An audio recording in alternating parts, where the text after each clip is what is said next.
mesa redonda que hemos dado en llamar Retos de la Educación en una Era Digital, que es parte de la continuidad del simposio que se estuvo desarrollando el 9 de febrero. El propósito de esta mesa redonda con un grupo de especialistas que me acompañan en el análisis y debate del uso de las tecnologías en la educación es poder reflexionar desde las experiencias que nos asisten a cada uno de los participantes en esta mesa redonda, para que usted pueda sacar sus propias conclusiones de cómo poder ir trabajando en este reto que hoy tiene la educación contemporánea. Me acompaña en la noche de hoy el profesor César Córdoba, representante de la Organización de Estados Iberoamericanos, quien tiene una vasta experiencia en el trabajo de la educación y también el trabajo con la tecnología. Nos acompaña el psicólogo y especialista en neurociencia, Marcelo Pacheco, máster en esta área del conocimiento. También nos acompaña el profesor, máster Sergio Toro, especialista en el tema de tecnología, y nos acompaña el investigador Enrique Soto, quien tiene una vasta experiencia en el área de la investigación, de la pedagogía, de forma general en la educación. Reitero, mi nombre es Fran Vázquez y tendré el gusto de compartir un grupo de experiencias con ustedes, pero con el apoyo de nuestros profesores en el área de las tecnologías. Y en este sentido, sin más preámbulo, quisiera comenzar con una pregunta generadora de un grupo de opiniones y criterios en torno a conocer cuál consideran ustedes que debe ser el propósito de la educación en el siglo XXI, en una era que se ha dado a llamar era digital o era del conocimiento. Me gustaría en este primer momento comenzar este análisis escuchando cuál es su opinión, profesor Enrique, en torno a esta temática, y después dejo abiertas las ideas para que podamos compartir opiniones con la audiencia que hoy está asistiendo a este evento. Bueno, un saludo a todos los que están ahora en sintonía con nosotros. Yo creo que es importante decir en primera instancia el significado de este evento. Me parece muy importante este evento. En este evento hemos venido un grupo de personas, todos los que han asistido, a discutir importantes ideas, discutir importantes puntos de vista de lo que es el mundo de hoy, de las herramientas digitales que disponemos en la actualidad. Estamos en un mundo absolutamente digital, que la digitalización ha invadido todas las esferas de la sociedad, de la economía, y no podemos estar, digamos, de espaldas a eso. De manera que hay un mundo que tenemos que enfrentar, hay un mundo que tenemos que concebir, y lo más interesante es que en este evento generalmente estamos los convencidos, o sea, estamos discutiendo todos los convencidos, sí. Pero la tarea más importante nuestra sería comenzar a convencer a los no convencidos. Por tanto, me parece que a partir de este evento, una tarea que nos queda pendiente, me parece que incluso muy importante, es que empecemos a ejercer una labor proselitista para que las personas entiendan en qué momento estamos viviendo y qué características tiene esta sociedad, esa sociedad del siglo XXI. Ya estamos prácticamente terminando la segunda década del siglo XXI. Ahora, yo creo que también hay que aclarar algo, porque tenemos a nuestro lado, pienso que a todos ustedes les sucede lo mismo, muchas personas que no quieren oír hablar de esto, que están absolutamente reacios a asimilar esta posición y que tienen la tendencia de mantenerse en un tradicionalismo a ultranza.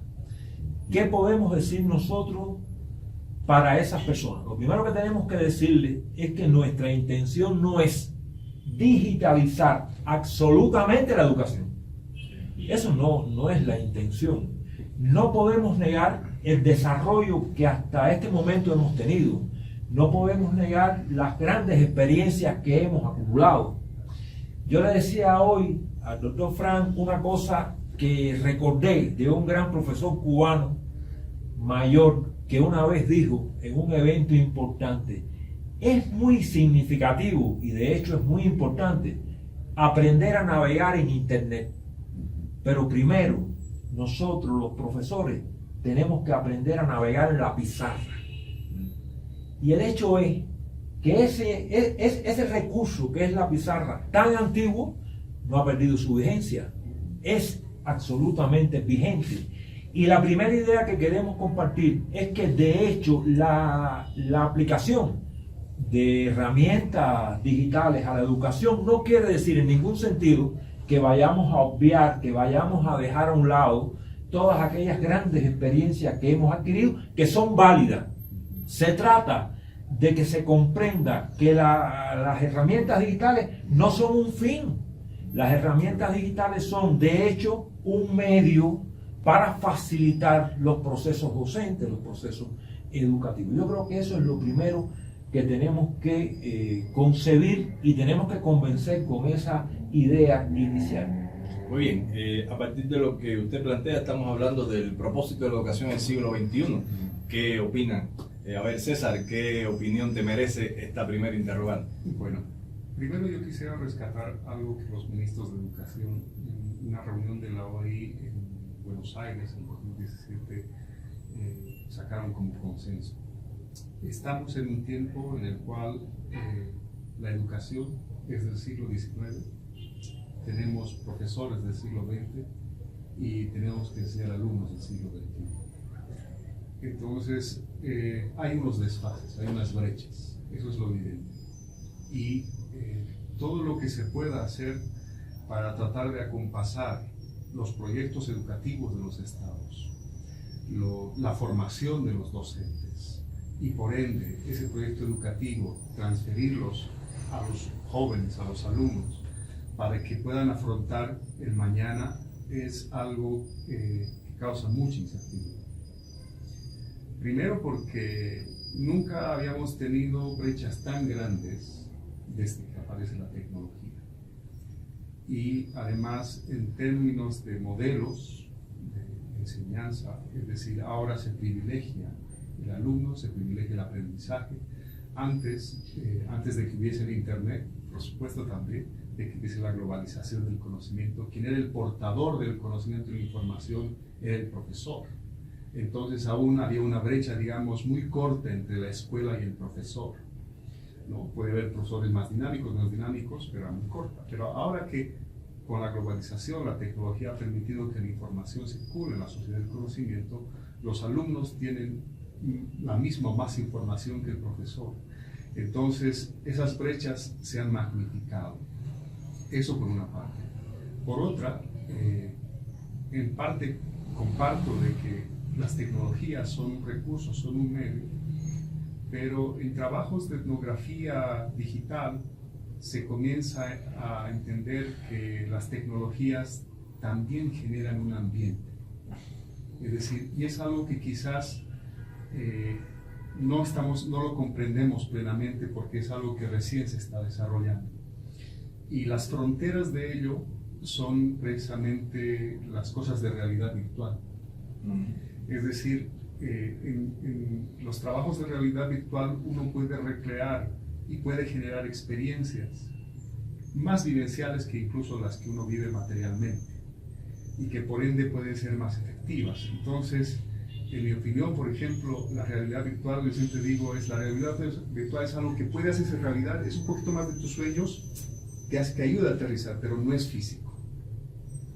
Entonces, eso está creando una dimensión que en sociología ya lo habían estudiado los sociólogos en manifestar que las personas tenemos ciertas burbujas en la socialidad y a veces nosotros administramos esa burbuja o la hacemos más amplia o la compartimos, ¿no? Y la tecnología de pronto nos ha expandido esa burbuja. Por eso digo, como recurso educativo la tecnología sí es amplificadora, es potente, pero lo que aún desconocemos es que tiene la capacidad de generar entornos que no los percibimos, pero que sí nos afectan en nuestra vitalidad cotidiana. Bien, ahí quiero relacionarlo con algo que usted trabajó profesor Marcelo en su exposición y tiene que ver también con en su área. El profesor Enrique menciona que las tecnologías son el medio, no son el fin. El profesor César nos hace ver que hay también hoy tecnologías emergentes que están desarrollando otras posibilidades, y a mí me gustaría vincularlo con algo que sé que ustedes trabajan, y es el tema de cómo hoy la neurociencia está retomando estas ideas para ver cómo también en esta primera idea del propósito de la educación, que no está centrado solo en que el niño vaya a la escuela a aprenderse un concepto, sino que también desarrolle hábitos, actitudes, sentimientos, valores, que también tenga un gusto estético, que aprenda a interpretar los grandes problemas que tiene hoy la sociedad como un problema medioambiental, como un problema de violencia, como un problema de bullying. ¿Cómo está mirando hoy también desde el área de ustedes que trabajan la neurociencia, Marcelo, y después le doy la palabra a Sergio, este tema de los propósitos de la educación hoy, que está mediada por un grupo de recursos digitales que hoy permiten la realidad virtual, permiten el aprendizaje automático, permiten el tema de Big Data, análisis de cómo se está desarrollando el estudiante? ¿Qué opinión te merece? Bueno, Frank, creo que es una pregunta muy interesante que no tiene una respuesta en el aquí y en el ahora, se va desarrollando la respuesta a lo largo del tiempo. Pero a ver, tecnología aplicada a la educación siempre ha habido, ¿sí? Ahora estamos en un tipo de tecnología que es tecnología digital. ¿Qué permite la tecnología digital si uno se coloca en el lugar del estudiante, ¿no? Permite el ejercicio de las potencialidades más importantes del cerebro. La capacidad, por ejemplo, de lectoescritura, la capacidad de orientación espacial y temporal. No solamente esas capacidades básicas, sino también permite que el cerebro, que es un órgano diseñado para el progreso, justamente haga eso, justamente pueda progresar. Yo diría que la tecnología digital, la tecnología es un medio neutro, depende del uso que se le dé. Excelente, ¿sí? excelente, eso es muy Entonces, importante. si utilizamos la tecnología para la educación con fines, digamos, altruistas, educativos, eso significa que los estudiantes de hoy digitalizados se sienten más libres. Pueden sentirse de otra manera también. Hay cierto tipo de información que dice que reciben bullying o acoso. Sí, pero también se sienten más libres. Como ahora tenemos la libertad de llegar a cientos de personas en este mismo momento. Y por otro lado, tenemos el cerebro. El cerebro es el único órgano capaz de diseñarse a sí mismo y capaz de estudiarse a sí mismo. Y en ese sentido, en el proceso evolutivo del cerebro, que está durando 7 millones de años, el cerebro es un órgano programado para el progreso y también para ser libre. Tú nos has preguntado al comenzar nuestra charla, ¿cuáles son los propósitos de la educación? Yo podría decir desde mi punto de vista como investigador de que la educación tiene que servir para que las personas seamos libres, para poder pensar libremente. La libertad no tiene que ver con hacer lo que uno quiera. Si hay libertad, hay límites. Y si hay libertad, existe también el derecho del otro, el reconocimiento al otro. Por lo tanto, yo creo que en las preguntas que nos hacemos los practicantes en la educación, esas preguntas más bien tienen que ser las preguntas correctas. O sea, la pregunta no es si yo dejo whatsappear o tuitear en la clase. La pregunta es ¿con qué fin puedo dejar de utilizar las redes sociales en mi clase? La pregunta no es si yo digo que los estudiantes tienen que apagar los celulares porque asumo que mi clase es lo más importante del mundo, más importante que, digamos, la propia naturaleza. La pregunta es ¿con qué objetivo permito la utilización de medios, de dispositivos, smartphones, por ejemplo, en la clase? Yo creo que si la educación nos puede servir para ser libres, entonces estamos cumpliendo con el máximo objetivo educativo, que es pensar libremente. Entonces, ahí hay quizás una primera idea, la idea de poder aprender y ser feliz a la hora de que estás en una escuela, que estás en una universidad, que estás en un aula. Hay una pregunta que me has generado, que la voy a hacer ahorita a partir de lo que estás diciendo. ¿Con qué fin utilizar las tecnologías? Porque hay una pregunta muy común cuando enseñas tecnología. Hay una pregunta muy común cuando quieres vincular la pedagogía a la tecnología. Y me ha pasado muchas veces, quizás ustedes en el auditorio aparecen las frases célebres, y lo dejo para la pregunta posterior después que hable el profesor Sergio, pero es que si uso la tecnología, los estudiantes lo utilizan para copiar y pegar. voy a ver qué opinión le merece a ustedes en función de si es importante también aprender a copiar y pegar. Pero ¿qué hacer después con ese fin? Okay. A ver, profesor Sergio. Dentro de lo que habla los investigadores que me han precedido, a mí me gustaría hacer un análisis de las épocas y el para qué se ha utilizado la educación. Estamos hablando de la era agraria, donde la educación usaba tecnología agraria, para de alguna manera controlar la tierra, sacarle provecho.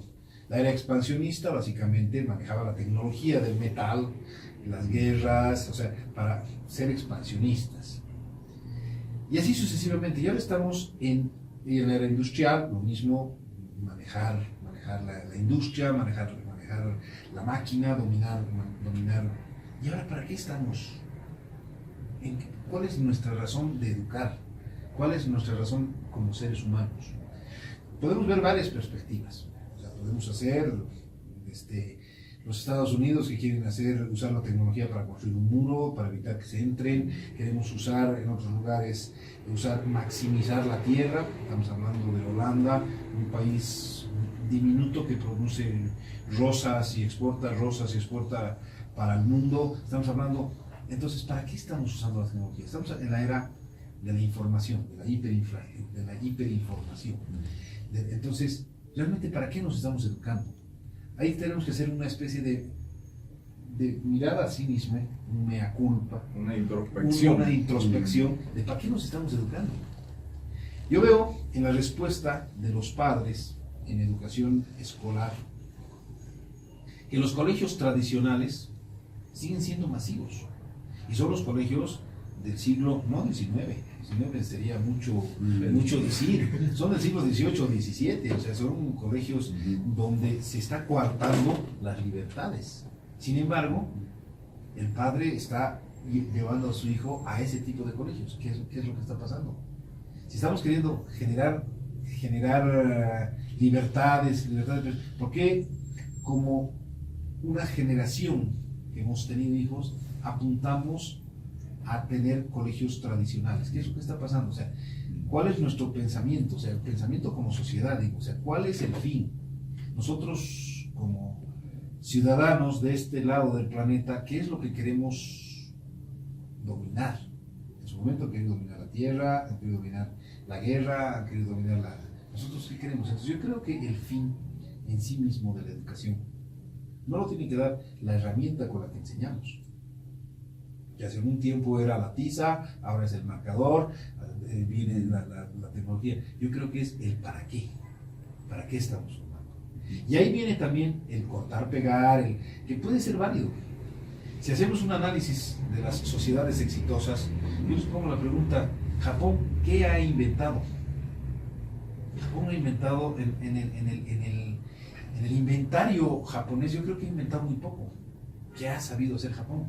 Pero ha innovado copiar sobre y pegar. Lo que se ha hecho. Copiar, mejorar y pegar. Y vemos la riqueza del Japón, un país chiquito, un país con dimensiones limitadas, Sin es una riquezas potencia naturales. sin riquezas naturales. Y vemos al otro lado, sin ser peyorativo, y por favor que no se me malinterprete, la China. La China inventó el fideo.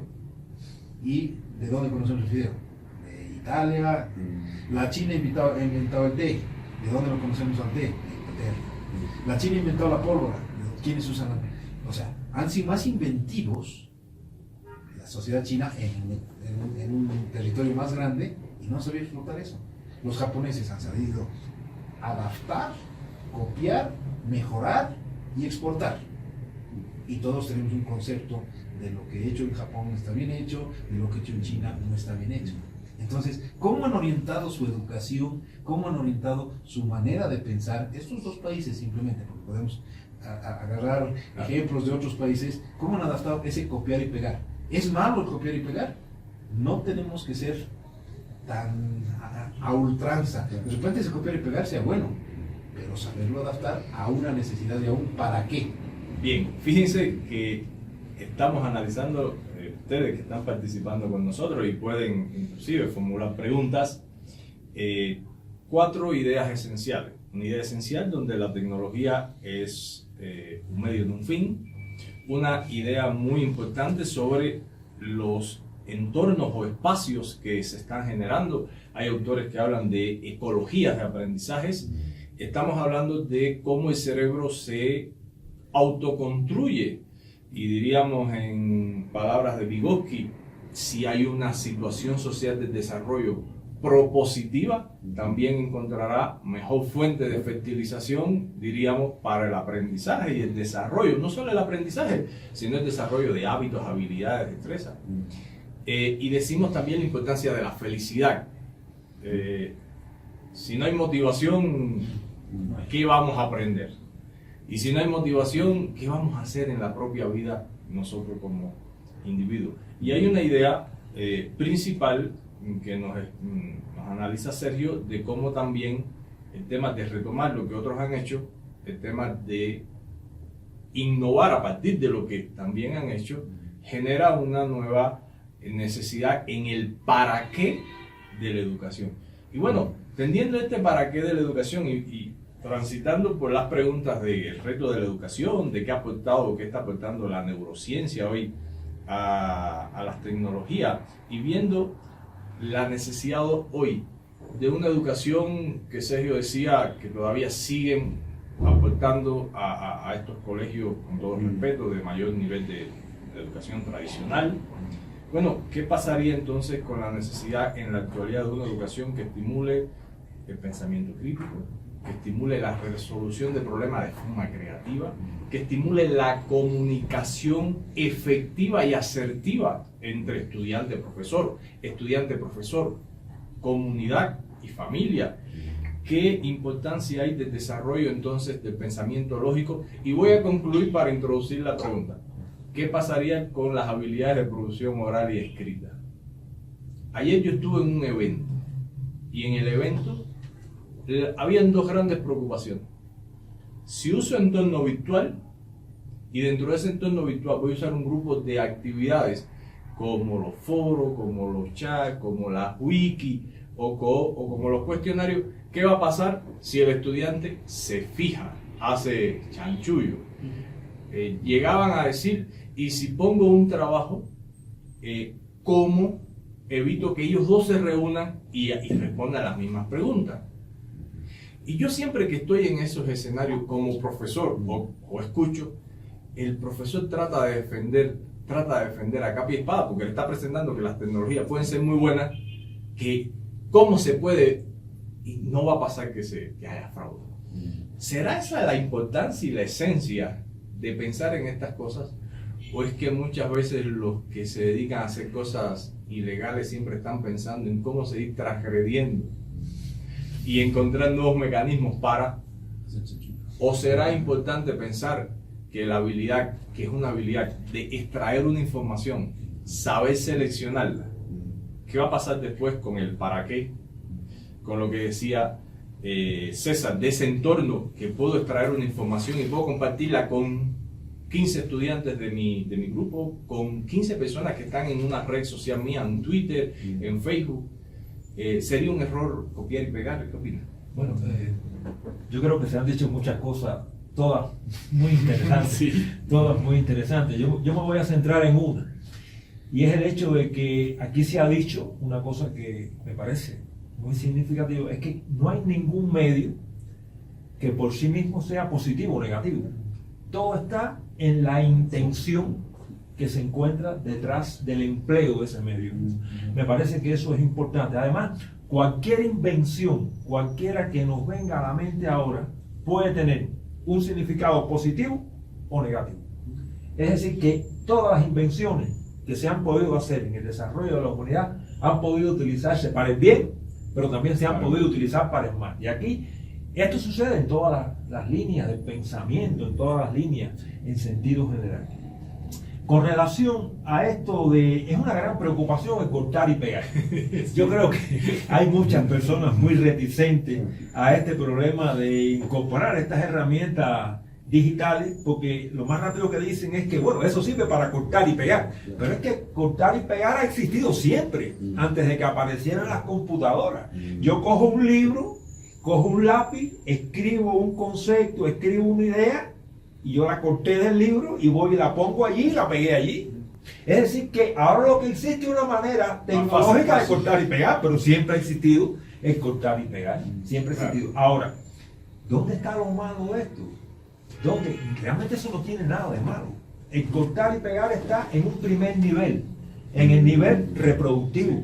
Del aprendizaje. Claro, en un primer nivel. Es decir, estamos haciendo alusión a los niveles de desempeño. O sea, un estudiante en cualquier nivel educacional tiene 3 niveles de desempeño por los cuales transitar. Y el primero es el reproductivo.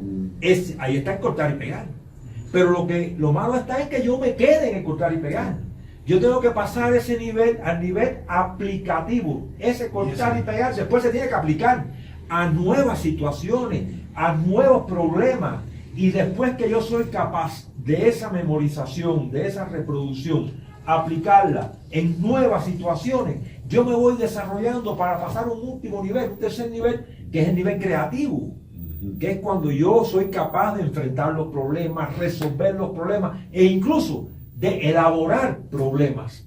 Por tanto, de hecho, no tiene nada malo cortar y pegar, es lo que ha sucedido siempre y es un primer peldaño, es un primer nivel de desempeño, que es el reproductivo, pero lo que no podemos es quedarnos ahí, repito, pasar del nivel reproductivo al nivel de aplicación y del nivel de aplicación al nivel de creación. Para estudiar para aprender, no estudiar para aprobar. Excelente. Sí, porque en muchos lugares del mundo se está estudiando para aprobar. Y lo que nosotros tenemos que tratar es de que se estudie para aprender. Si vamos a estudiar para tener un diploma y con ese diploma tener un beneficio social, si esa es nuestra intención, las cosas andan mal. Para estudiar, para saber, tenemos que movilizar los docentes, los procesos lógicos del pensamiento, el análisis, la síntesis, la comparación, la abstracción y la generación. Te voy a interrumpir, a mí me gustaría que pudieras pensar para nuestros participantes en un posible ejemplo. Posteriormente, después que hablemos de este tema, quiero escuchar la opinión de los profesores en una experiencia donde pudieras hablar de cómo transitar. Por ejemplo, en un tema de medicina, que sé que has trabajado en la carrera de medicina, cómo llevar un contenido, lógicamente, ahora no vamos a hablar didácticamente del objetivo, pero cómo llevar un contenido y transitarlo por esos 3 niveles. Te dejo esa idea para que pienses y la podamos compartir. A ver. Bueno, quizás un poco complementando con lo que manifestaba el profesor. Las tecnologías y los medios en sí son solamente amplificaciones de la capacidad humana.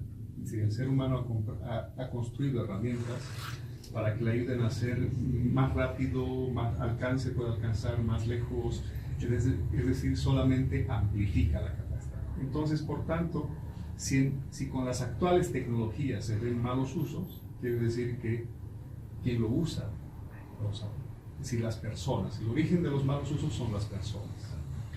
Entonces, ahí entiendo que la propuesta de la finalidad de la educación debe ser la libertad, la felicidad, el tener calidad de vida y quizás con sentido común, que es el menos común de los sentidos. El resto para llegar a ello pasa precisamente por esto, por lo que tú decías, Frank, capacidad de resolución de problemas, pensamiento crítico, pero algo que también es importante y que eso no lo da solamente la escuela, lo da el hogar, son los valores. Sí. Porque creo que los valores sumados a estos procesos de desarrollo del pensamiento, ¿no? Es que precisamente las personas pueden lograr calidad de vida, pueden hacer bien las cosas en beneficio de la comunidad, en beneficio de sí mismos, cuidarse a sí mismos, cuidarse a sus seres queridos. Entonces, yo creo que la tecnología en sí, o sea, cuánto de tecnología debemos utilizar en educación, la suficiente o la necesaria como para que nos permita desarrollar personas que tengan ética, valores y que tengan las competencias que les permita afrontar situaciones que cada vez, como decía, son de incertidumbre. Y esto quiero retomar un poquito con lo que ya manifestaba antes.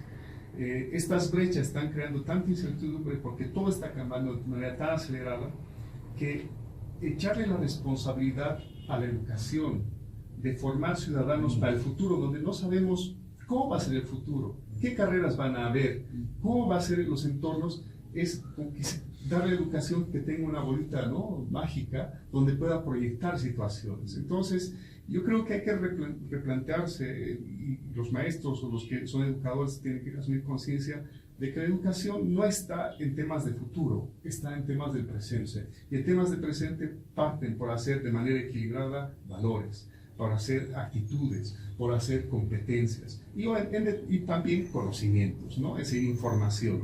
Y quiero terminar diciendo es que algo que me gusta, que alguna vez escuché, es que educar no es transmitir conocimientos, o sea, no se transmiten conocimientos, solo se transmite información, con medios más o menos que pueden motivar, ¿no?, a captar atención, pero quien debe desarrollar el conocimiento es el alumno, quien debe conjuncionar su experiencia con ese dato es el alumno es el que construye su conocimiento. Y el maestro es el que facilita, el que orienta, y la tecnología es el que le genera unas mejores condiciones, digamos, para que pueda desarrollar el alumno ese conocimiento. En ese sentido, por ende creo que, es decir, está bien para reflexión, pero sí me gustaría escuchar un caso concreto para ver cómo aterrizar, porque como concepto está bien constante, pero en la vida cotidiana, día a día, el profesor tiene que planificar su clase, hora tras hora, actividad por actividad. Al final del día, ¿cómo dice? Sí, he logrado un X% para que tenga tales valores, mis alumnos o mis educandos, ¿no? Yo creo que es una tarea muy pesada para la educación, para los educadores. Yo creo que César nos está planteando quizás un posible reencuentro para seguir reflexionando. Me gustaría, César, que pienses en esta idea. Si bien la educación no se tiene que pensar en el presente, por lo que planteas, no hacia el futuro, pero cómo trabajar en la formación de este individuo que se está enfrentando o va a llegar a un futuro, a un día de mañana que es incierto por el desarrollo que se está teniendo. ¿Qué está pasando si siguen en nuestras aulas formándose estudiantes en un concepto tradicional donde la idea es resolver las cosas de manera individual, cuando hoy la innovación dice que nada se resuelve de manera individual, sino se trabaja de manera global? Me gustaría, correcto, multidisciplinaria. Me gustaría que pudieras también pensar en esto para que nos dieras algunas ideas ahorita cerrando este momento, porque es muy importante que los profesores podamos pensar qué importancia tiene la significatividad de un contenido o la significatividad de la interdisciplinaridad para entender un problema con un pensamiento crítico, porque yo muchas veces pregunto en mis conferencias, y hay profesores, y es un contenido que todos hemos pasado y no lo voy a preguntar aquí, pero siempre, ¿cuáles son los organelos de la célula? Y nadie se acuerda y lo evalúa en cuarto, en quinto, en sexto, en séptimo. Sin embargo, cuando hablábamos con ustedes una vez en un trabajo personal que estábamos haciendo sobre el tema propiamente, el estudiante, hay una significativa, por ejemplo, cuando transita por los contenidos de enfermedad de transmisión sexual. Y eso le sirve para toda la vida.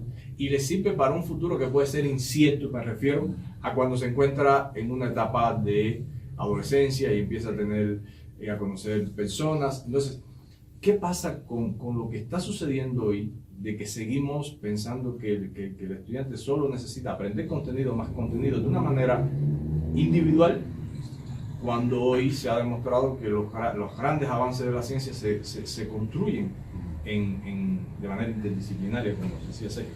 Te dejo esa interrogante para posterior. Sergio, ¿qué opinas? Vuelvo a mi pregunta inicial, el para qué. ¿El para qué? Entonces, el objetivo de la educación. El para qué como sociedad. Ya. ¿No? El para qué como sociedad, no como individuo. Correcto. Coincido plenamente en que lo que se transmite es información. Y la manera en que adaptes, en la manera en la que uses esa información, le va a dar un sentido positivo, un sentido negativo, va a ser un detonante a favor o un detonante en contra. Pero vuelvo a la pregunta, ¿para qué? Entonces, en ese para qué hay también una respuesta en la parte de la neurociencia y de qué tan fértil está ese cerebro para caer haciendo la metáfora de una semilla que cae en algo, es que cómo está ese cerebro preparado para sacarle provecho a esa educación. ¿Cómo se estimula también, Y seguramente? cómo se estimula y cómo está toda la fertilidad cerebral para tener un rédito positivo. Y eso se relaciona con los niveles de asimilación cognitiva también. Se relaciona con la felicidad, con la motivación. Se relaciona con entornos que sean más estimulantes, que sean más productivos.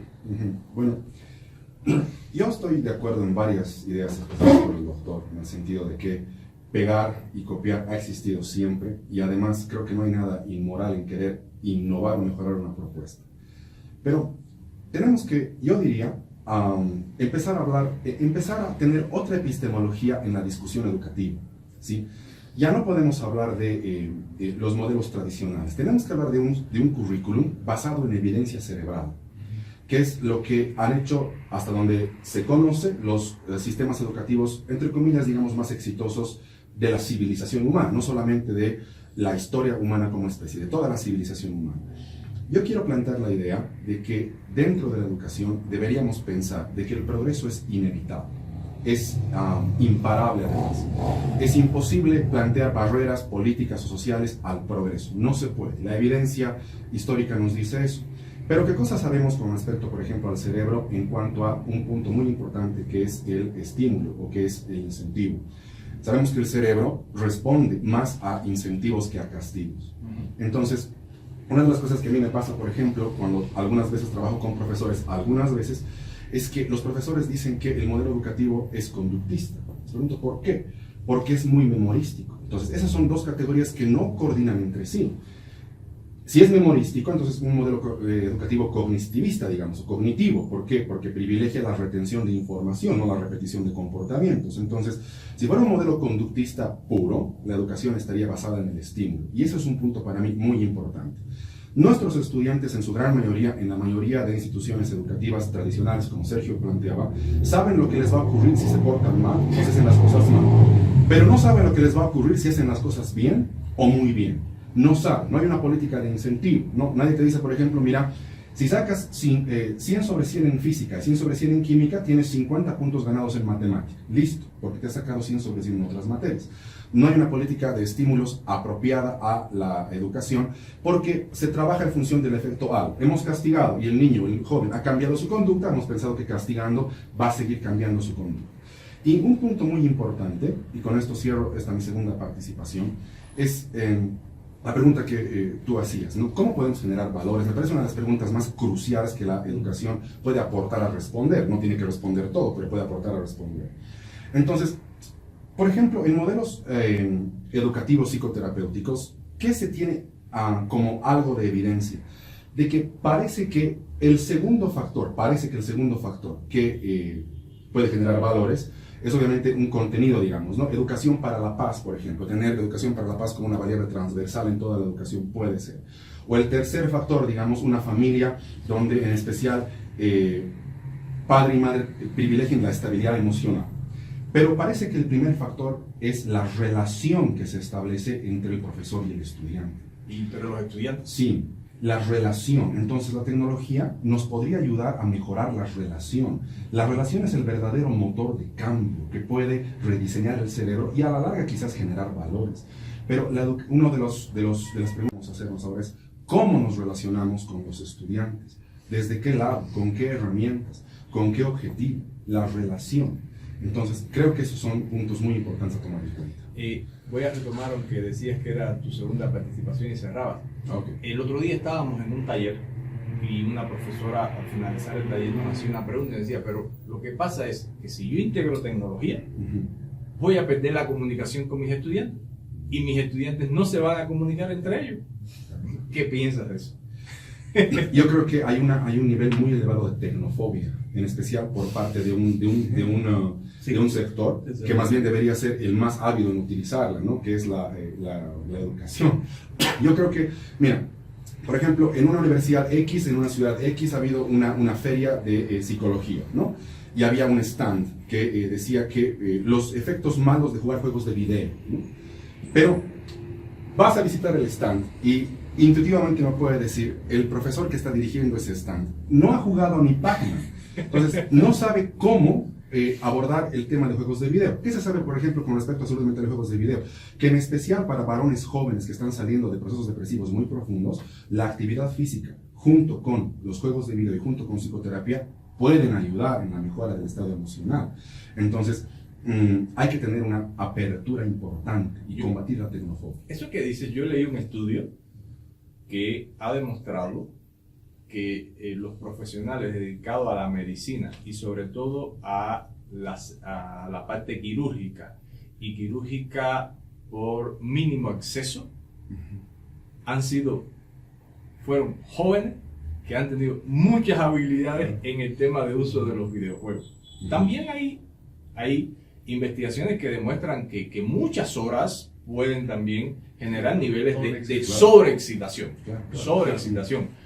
Pero hoy hay estudios que demuestran que los mejores cirujanos que hoy están haciendo cirugía por mínimo acceso son personas que se han pasado la vida moviendo y controlando una motricidad fina vinculada a un desarrollo visomotor o espacial que no lo están controlando en la visión directa, sino en una visión más espacial. Entonces, estas son cosas tan interesantes. Hay una pregunta que usted tiene, hay otra pregunta que usted tiene en este sentido, pero son cosas y son aspectos interesantísimos, porque en aquel momento nos decíamos, y recuerdo que la respuesta que le dimos, si la comunicación no está vinculada a un entorno pedagógico, entonces puede ser que se pierda la comunicación, pero si hay un para qué.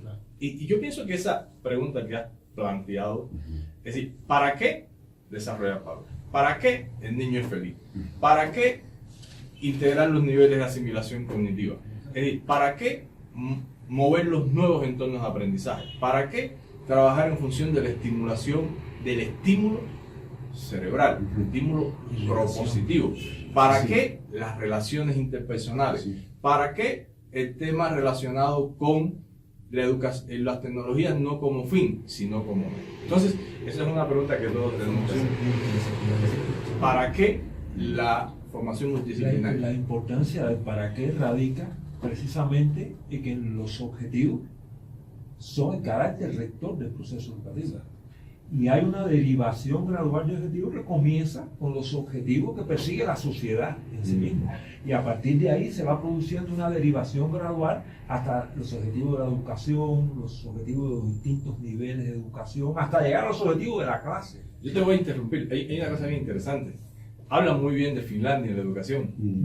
Y Finlandia, pasa que Finlandia, según las ideas que nos plantea Tony Wagner, dice que Finlandia, y Tony Wagner es un investigador del Centro de Estudio de Educación de Harvard, dice, Finlandia tiene muy claro cuáles son los objetivos en innovación que tiene que formar en sus estudiantes.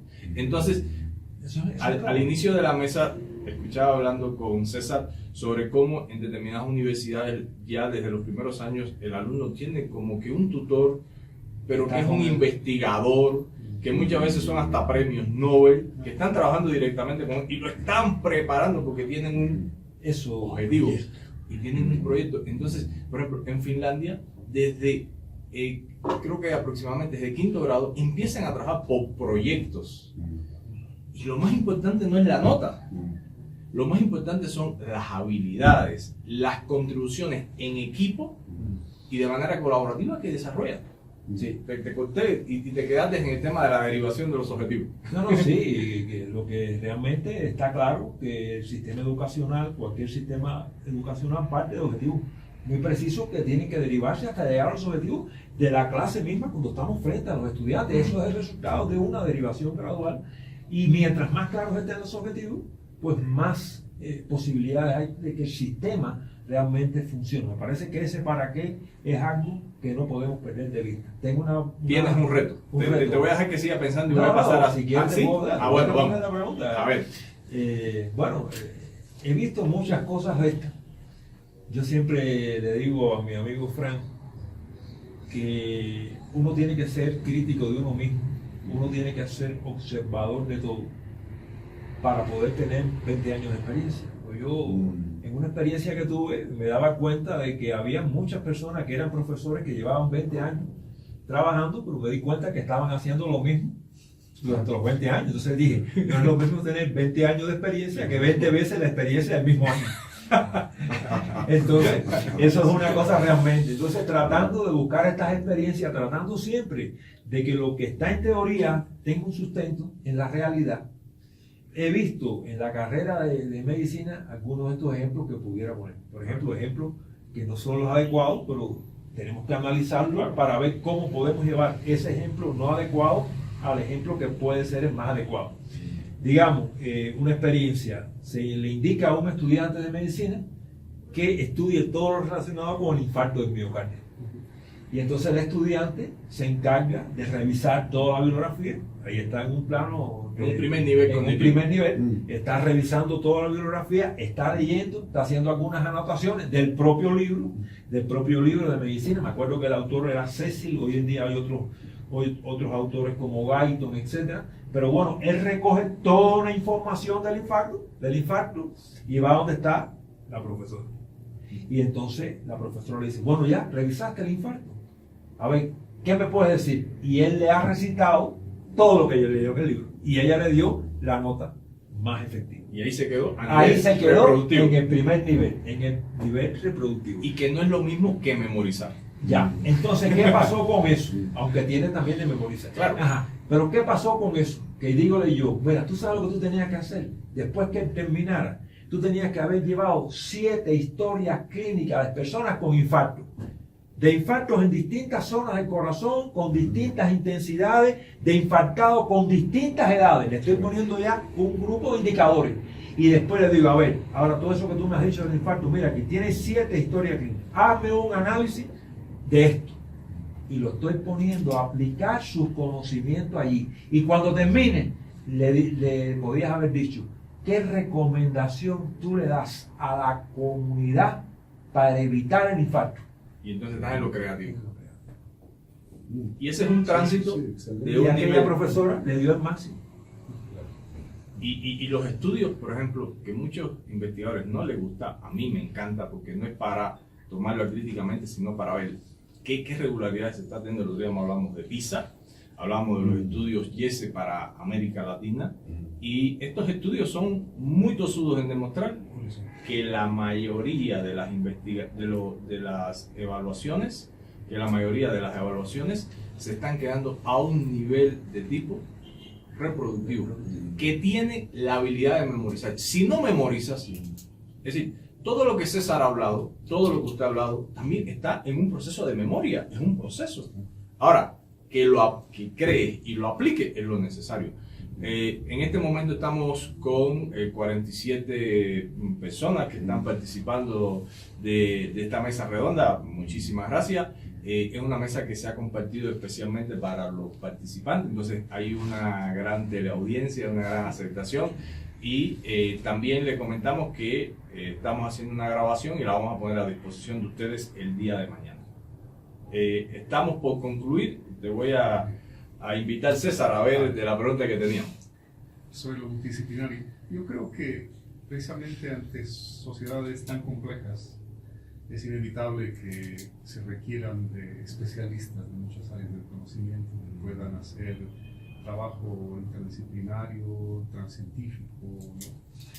Y creo que aprovechar la presencia del especialista también, que la brújula en estos tiempos, y especialmente para educación, son los neurocientíficos. Porque las ciencias de la educación han venido trabajando mucho desde el entorno, desde la conducta, probando con factores externos, pero recién, gracias a la tecnología, nos da posibilidades de ver el comportamiento del cerebro ante los estímulos más mínimos.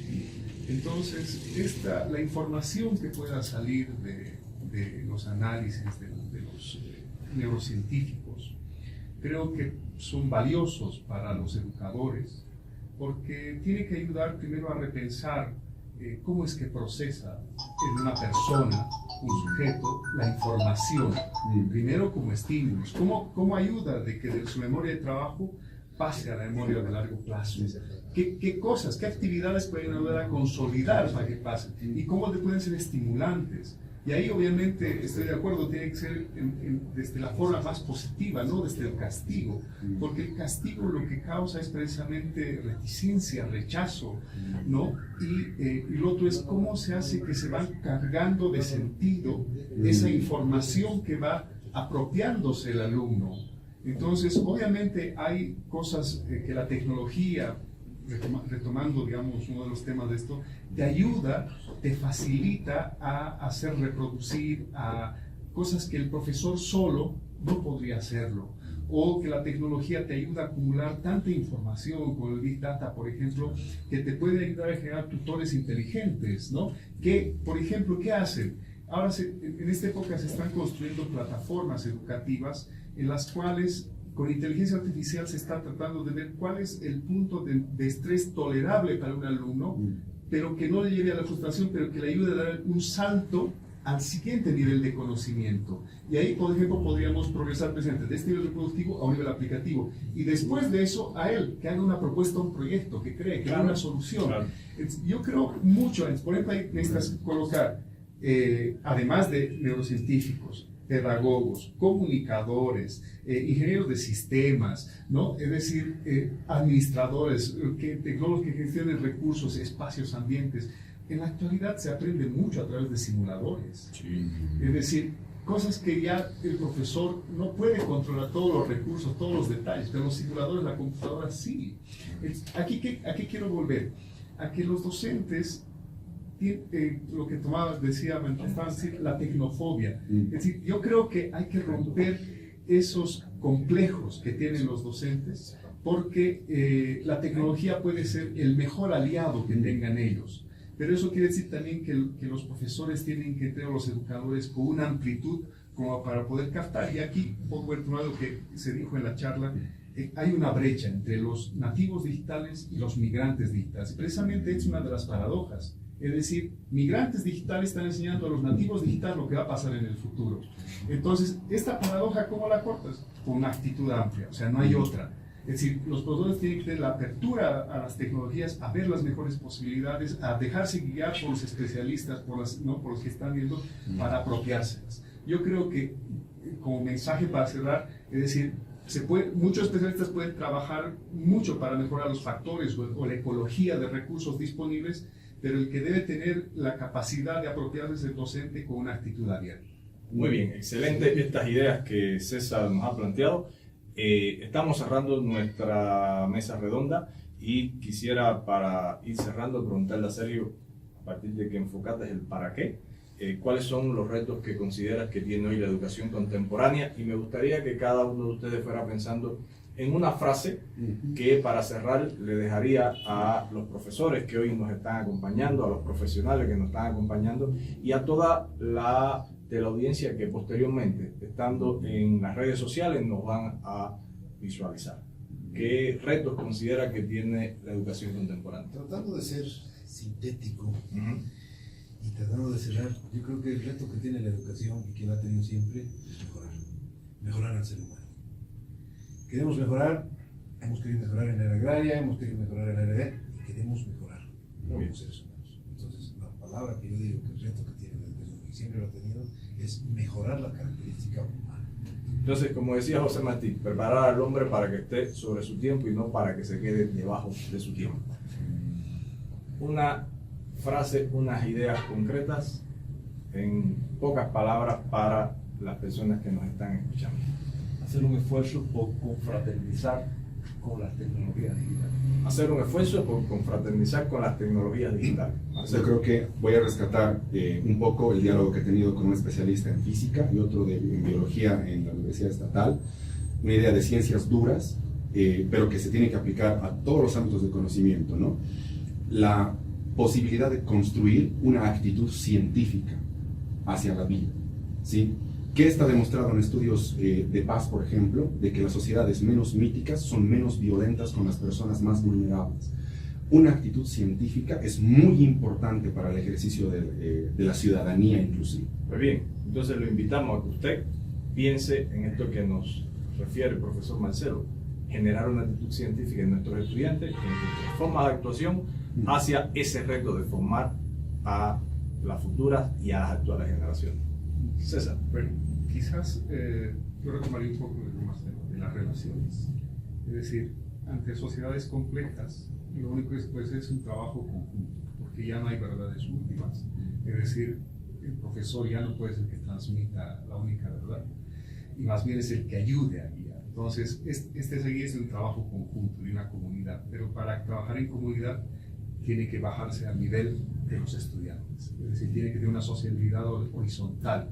Obviamente un guía que socializa horizontalmente. Y la tecnología puede ser un aliado para ello, ya que le ayuda a crear un entorno común. Bien, dejamos un debate abierto en este sentido sobre las posibilidades. Nos encantaría seguir escuchando y recibiendo sus preguntas, sus opiniones para cada uno de nuestros profesores. Hoy Edunetic comparte de nuevo con especialistas opiniones, reflexiones, puntos de vista que pretenden contribuir de manera reflexiva, de manera científica, de manera participativa a un entorno, a generar un entorno de reflexión, de trabajo, de crear nuevas ideas, nuevas expectativas y retomar lo que se está haciendo para mejorar el para qué de la educación. Muchísimas gracias a todos los participantes y ha sido un placer, el profesor Enrique Soto, estar con usted, un placer, el profesor Marcelo, un placer,